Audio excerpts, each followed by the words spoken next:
بسم اللہ الرحمن الرحیم۔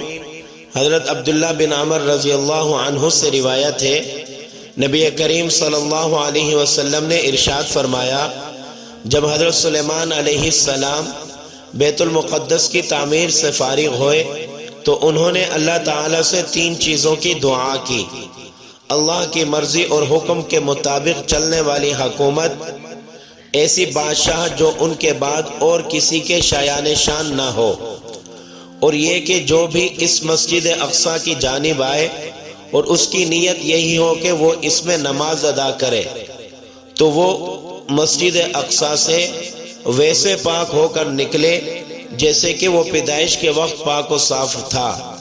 یہ کہہ کر نبی کریم صلی اللہ علیہ وسلم نے فرمایا، جہاں تک پہلی 2 باتوں کا تعلق ہے تو وہ ان کو عطا کی گئی، اور مجھے امید ہے کہ تیسری بات بھی قبول کی گئی ہوگی۔ تو میرے بھائیوں، مسجد اقصیٰ کے اندر صرف ایک نماز ادا کرنا اللہ تبارک و تعالی ساری زندگی کے سارے گناہ معاف فرما دیتے ہیں، اور بندہ بالکل ایسے ہو جاتا ہے جیسے کہ ابھی پیدا ہوا ہے۔ اور مسجد اقصیٰ کے اندر نماز پڑھنے کا ثواب کیا ہے؟ حضرت میمونہ رضی اللہ عنہا فرماتی ہیں، میں نے رسول اللہ صلی اللہ علیہ وسلم سے عرض کیا، ہمیں بیت المقدس کے بارے میں بتائیے۔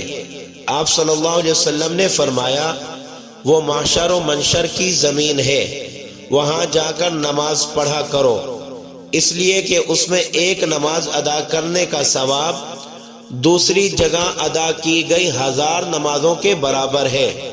میں نے عرض کیا، اگر میں وہاں جانے کی استطاعت نہ رکھوں تو؟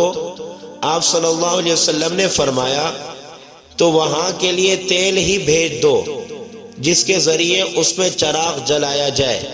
جو ایسا کرے گا وہ اس شخص کی طرح ہوگا جو کہ وہاں بذات خود گیا ہو۔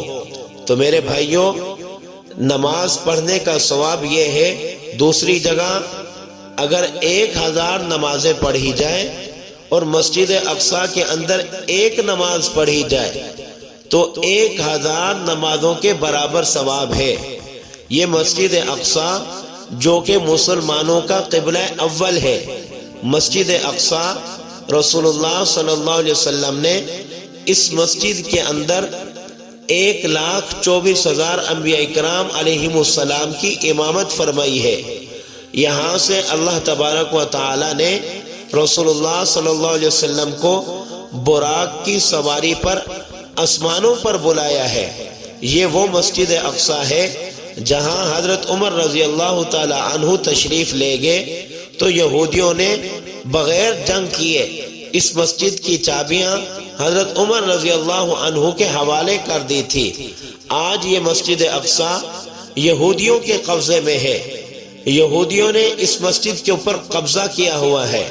ہمیں چاہیے کہ ہم اس مسجد کے لیے آواز اٹھائیں، اللہ رب العزت سے جو احباب وہاں مسجد اقصیٰ کی حفاظت کے لیے لڑ رہے ہیں ان کے لیے دعا کرنی چاہیے۔